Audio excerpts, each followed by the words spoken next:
嗨，大家好，我叫贝利，欢迎来到我的频道。好久没有坐在这儿跟大家聊天了。那最近我其实是用了1个月的时间去体验了台湾的医疗服务。我去干啥了呢？大家可能没看出来啊，其实我已经拔掉了3颗智齿，外加补了1次牙，就是和医生面诊预约手术啊，加上后来的拆线啊，来来回回的。我这个月基本上每个星期都要去医院报到1次啊。那借此机会，我也好好的体验了一下在台湾看病的过程。那先说结论吧。传说中的台湾健保和台湾的医疗服务确实名不虚传，就是看病方便，而且特别便宜。并且医院在硬件和软件上也有很多肉眼可见的闪光之处。那就我个人而言，我最大的感受就是我不再觉得去医院是一件让人焦虑和让人烦躁的事情了。温馨提示。那先说我自己啊，我其实从小到大身体都还行，不怎么常去医院。但是我陪同长辈去医院看病啊，经历手术啊，陪床啊，包括半夜挂急诊啊等等，这些经历我也是有的加上我的亲友在大陆也有很多是在医疗系统工作。那我这段时间在台湾看病的经历，其实感触还挺大的。于是呢，我这次打算分为上下2集，分享我的所见所想。那上集会从我的感官出发，去聊聊我的直观感受。那下集我会更深入的分享一些我的观察。先说一下背景，我这次去的是台中市的中国医药大学附设医院。我选这家医院的原因，第一个是因为它离家很近，交通很方便。那其次一个原因就是它是台中的4大医学中心之一。医学中心就是全科综合型的大医院，我觉得就类似于大陆的3甲医院的概念。其实我在去医院之前，我压根儿不知道自己竟然有3颗智齿，所以就是意想不到的展开了这1个月的看病之旅。那接下来呢，我将切换成患者的角度，从望、闻、问、切4个方面分享我的体验。那我先从视觉出发。那视觉上最强烈的冲击就是我一进医院，感觉我不是像走进了一个医院，更像是走进了一个商场。就是进了医院大门，映入眼帘的先是一架3角钢琴，而且还是那种自动演奏的无人钢琴，然后旁边就是星巴克呀、花店呀、便利店呀这些设施。那再往里走就是挂号大厅了，大厅里摆放了很多沙发，甚至还开辟出了一个角落，就是放茶几啊、放沙发，有点像会客厅。就很多排队的人啊，或者是输液的人都选择坐在那里休息。视觉上的第2感受就是这个医院的装潢很有特色，主要体现在颜色上，就是它颜色很丰富且富于变化。比如说你走在不同楼层、不同诊室的时候，他们的墙体啊、椅子啊、扶手啊、海报啊都设计了不同的颜色。颜色主要是偏暖色调和温暖的感觉，就不会让人视觉上感觉到是比较压抑啊、沉闷啊，或者是冷冰冰的感觉。那看过我之前视频的朋友，一定知道我这个人还是比较在意厕所这个基础设施的。这个医院的厕所也没有让我失望，甚至还有点惊喜。比如说厕所要干净啊，有充足的纸巾啊、洗手液，有方便残疾人的厕所设施啊等等，这些都是基本的。让我惊喜的是，我发现了2个很特别的厕所，一个是无性别厕所。其实这个厕所我在台湾不同的旅游景点呢，还有商场里我见过，但是没想到在医院里也有。它就是男生女生都可以去上的厕所。这种性别友善的厕所，我觉得在功能上跟普通的男女厕所是没什么差别的。但我觉得他可能重在他想传递的一个价值观念，就是要尊重多元的性别。这个我觉得作用是比较大的。那第2个让我有点惊喜的厕所是穆斯林友善厕所，这也真的是我第一次见到。大家知道它特别在哪儿吗？我专门查了一下才知道，原来这个厕所有设置镜下设施，就是方便如厕之后进行冲洗。那看完了设施，再看看人，就是在医院里，我发现这个人流量确实也不小。路过不同诊室的时候，我发现椅子上基本上都坐得满满当当的，而且大部分是老人像我去的牙科，挂号的时候也发现医生一天也得看40-50个这样的病人。但即使是人很多的情况，医院也没有那种乱糟糟的感觉，大家都很自觉的取号啊、排队啊，没有人插队看病的效率还是挺高的。那接下来再说说鼻子和耳朵所感受到的医院。那刚刚说了嘛，就一进医院像逛商场似的。首先飘到鼻子里的味道是咖啡和面包的香味儿，然后在楼宇间穿梭的时候，有点像是在地铁换乘，因为你会路过很多便当店呀、便利店这种，反正是基本闻不到有消毒水味儿。而且在医院嘛，大家能理解，就是有时候空气会浑浊一点，但是我也自始至终没有闻到过浑浊的空气，通风啊什么的都挺好的。那再说说耳朵感受到的医院，就是虽然医院的人流量挺大的，但我发现台湾人在公共场合说话那个声音真的挺小的，一般只有凑得特别近2-3个人在一块儿才能听得到。那耳朵听到的就是非常浅的一个白噪音，还有远处传来的钢琴声，还有像喇叭里医生啊护士叫号的时候，那个声音是比较明显的。就是总的来说，在感官上确实让人一进医院不会有那种烦躁害怕的感觉，总体来说是比较愉悦的。那接下来说说我和医院里的人交流和互动的体验。我觉得在医院里有一群不是工作人员，但是重要性胜似工作人员的存在，那就是志愿者。他们分散在医院人流量大的地方和各个诊室门口，就是有啥不懂的问题找志愿者肯定能解决。他们是医院的小灵通，像是你不了解的一些看病的流程啊、科室的咨询啊、我想去拍 X 光或者想去哪里怎么走啊等等，他们了如指掌。那这就让我的看病过程变得非常的高效。我不知道在看视频的大陆的网友有没有这种体验呢？像我之前在北京的时候，常常陪长辈去医院看病嘛，就是每次去医院总有一种心里堵得慌的感觉，因为常常会被一些芝麻绿豆的小事儿所绊倒。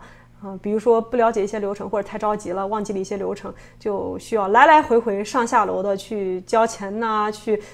办手续啊这种。那然后就是一次次的排长队，想求助，然后去咨询台，往往也是很多人在那围着。那我就算了吧，要等那么久，我自己去解决吧。就是有一种心力交瘁的无助感。那说回台湾呢，我在医院里就看到了很多这样的志愿者，他们大多数都是上了年纪的老人，他们特别热心，特别有耐心，而且他们就是义务过来帮忙，没有什么报酬。反正我觉得他们的存在是大大缓解了咨询台的压力，也给患者提供了一个更温暖、更便捷的医疗体验。而且我发现台湾的就诊的流程挺有特色的，就进而保证了看病的效率和顺畅。我们先从挂号说起啊。如果是网上预约挂号呢，那到医院当天你就直接去你所在的诊室插健保卡报到就行。那如果是现场挂号，那就乖乖的排队取号，也不会有人插队，因为即使你插队了，工作人员也不会受理你的 case， 让你回去乖乖排队。那在门诊报到完之后，我觉得有特色的地方就来了。像在北京啊，每个科室都会设置一个总护士站，就是他们负责收病历啊、叫号什么的。医生呢就一个人在诊室里看病。那往往呢，其实医生的门外都会围着一群患者，你得一直紧盯着那个门，因为在有人进出医生诊室门的时候，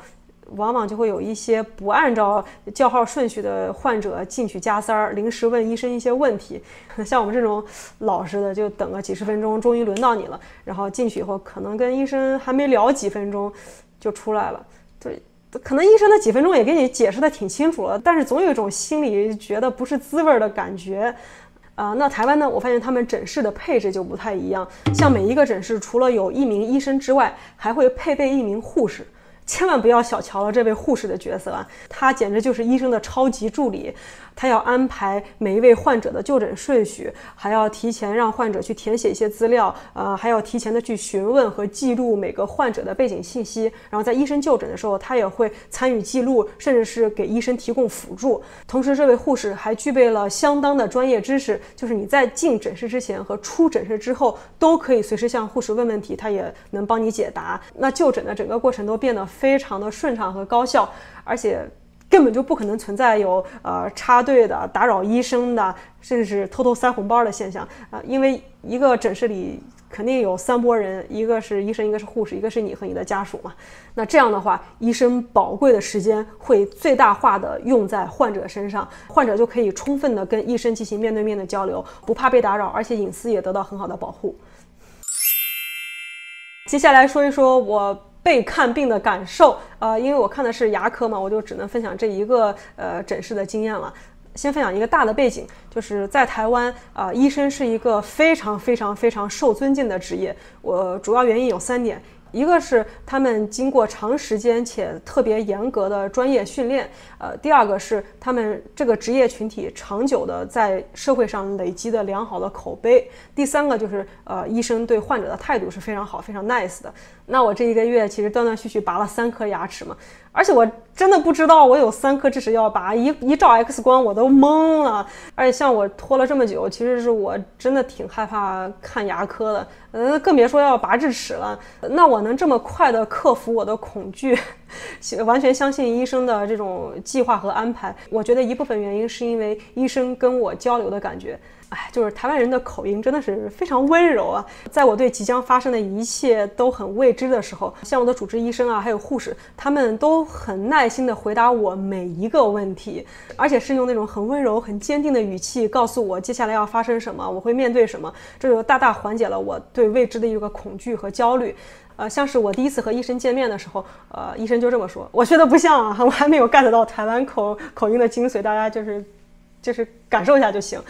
他是这么说的，你不用担心你还好啦，你只有3颗智齿而已呀，有的人还长4颗呢，像你右边的这一颗状况会微微复杂一点，但是手术过程40分钟就好啦，包括消毒啊、打麻药、准备工作哈。就这样，然后我在手术台上拔智齿的时候，我脸不是蒙了一层布嘛，只露出我的嘴，我什么都看不见。然后医生就会用声音一直来陪伴我，比如说，等一下你帮我咬一下这个橡胶哦，这样你就不会一直张着嘴，很辛苦。还有拔的时候他就会说，接下来你的牙齿会有那种酸酸的、紧紧的感觉，不用担心，这都是正常的哦。然后他还说，接下来你会听到牙齿断裂的声音，没有很大声，不用担心，那个是正常的哦。就是大家听听，就可能我真的还挺接受这种温柔的语气的，就是在整个治疗的过程中，我都没有感到害怕，都特别淡定，非常放松。而且我觉得真的太神了。当时医生看诊的时候就说我这右边这颗牙比较复杂，40分钟啊。然后在拔智齿那天，我还真就拿手机看了一下，我坐在手术台上和我离开的时候，手机正好40分钟。哇哦！那我就更相信这个医生的医术了，然后也更相信他未来的一些手术的安排。而且在台湾看病交钱的顺序是反着的，就是先看病再交钱。像我什么看诊呐，然后 X 光呐、拔牙呀、拆线啊什么的，就是你在接受完这些治疗之后，走的时候你再去柜台结账就行啊。最后一步就是领药。但是我也挺纳闷的，如果我当天没有药要领呢，那我是不是可以一溜烟就跑了？为什么医院这么信任我呢？大家能告诉我吗？这个医院是怎么监督民众去乖乖交钱的呢？但是后面我又觉得是不是这原因啊？就是健保确实能报销不少，看病特别便宜，就是你也犯不着为了这个1-2杯奶茶的钱然后去讨款，是不是？好了，至于台湾健保到底好不好用，我拔了3颗智齿又补了牙，一共花了多少钱？我想请屏幕前的您先猜一猜，我先留个悬念，下一集我再跟大家更深度的分享我的看病之旅。那感谢您的收看，欢迎您订阅我的频道，我们下一集再见啦，拜拜。